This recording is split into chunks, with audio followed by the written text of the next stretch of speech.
బక్రీద్ పండుగ మనకి ఇచ్చేటువంటి మొదటి సందేశం తౌహీద్, ఒక్కడైనటువంటి అల్లాహ్ వైపుకు తిరిగేది, దానికోసం ఏదేమైనా సరే ఎదురు నిలబడేటువంటి వాడు. ఆనాడు ఇబ్రాహీం అలైహిస్సలాం వారిని అగ్నిగుండంలో పడవేయడానికి సిద్ధపడ్డారు, వెనక తగ్గారా? లేదు. తన సొంత తండ్రి ఇబ్రాహీం అలైహిస్సలాం వారు అన్నారు, ఒకవేళ ఇబ్రాహీం ఈ దేవుడు ఒక్కడు అని చెప్పడం మానుకోకపోతే నా జాతి వాళ్లతో నేను రాళ్లు తీసుకుని కొట్టి చంపేస్తాను అన్నాడు. విల్లా సత్యాన్ని ప్రకటించాడు, కన్న తండ్రి ముందు ప్రకటించాడు, రాజ్యానికి ఎదురెత్తినటువంటి రాజు ముందు ప్రకటించాడు. తౌహీద్, సృష్టికర్త ఒక్కడే, ఏకేశ్వరోపాసన, ఆయన్ని ఆరాధించాలి. మీరు ఎవరినైతే ఆరాధిస్తున్నారో వారితో నేను ముఖం తిప్పుకున్నాను, భూమి ఆకాశాల సృష్టికర్త వైపు తిప్పుతున్నాను, నేను నా మనసును ఆయనకి సమర్పిస్తున్నాను.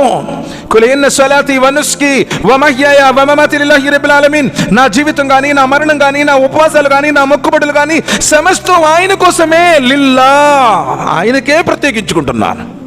కానీ ఈరోజు సమాజంలో ఏం జరుగుతుంది?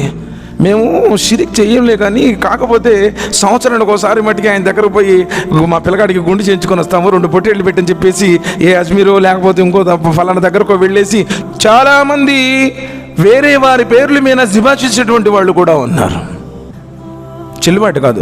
చాలామంది నేను చూశాను, నమాజులు చదివి పొడుగు గడ్డాలుండి పొడుగు లాల్చీలు ఉండడు, వాళ్ళు కూడా ఇక్కడక్కడి అబ్బాయి క్యా ఏ బోల్తే తాబీజ్ భయ్ మరి ముఫ్తీ శబ్దాలు అంటున్నాడు. అస్తగ్ఫిరుల్లాహ్,